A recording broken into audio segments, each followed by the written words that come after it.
Company যে কোনো বাইকের মধ্যে হালকা একটা মিস্টেক করবেই, এটা যে কোনো বাইকই। এটা এফজেড বাইকের মিডল পার্টেও সেম সমস্যা, 4B বাইকের কথা তো বলে লাভ নাই। কি কারণে তারা মিডল পার্টটি হোয়াইট কালার দিল সেটা আমরা জানি না। রেড কালারের সাথে হোয়াইট কালার দেওয়ার কারণে গাড়িটি দেখতেও একটু হট লাগে। এর থেকে বড় কথা, হোয়াইট কালারের মধ্যে যে পরিমাণ স্কেচ পরে সেটা নিয়ে কি বলবো।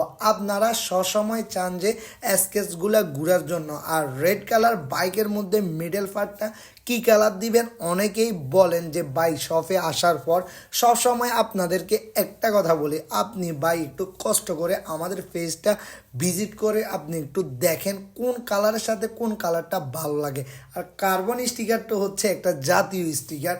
এই স্টিকারটি যে গাড়িতেই দিব, যে কোনো গাড়িতে খুবই জোস একটা লুক নিয়ে আসে। আর রেড কালার গাড়ির মধ্যে তো ব্ল্যাক কালার স্টিকার পরলে খুবই জোস দারুণ লুক আসে। আপনারা সবসময় কালার সাথে কম্বিনেশন করে স্টিকারগুলো করার চেষ্টা করবেন, তাহলে গাড়িটি দেখতে খুব ভালো লাগবে। আর সবাই ভালো থাকবেন, সুস্থ থাকবেন, দেখা হবে আমাদের শপে আসার পর।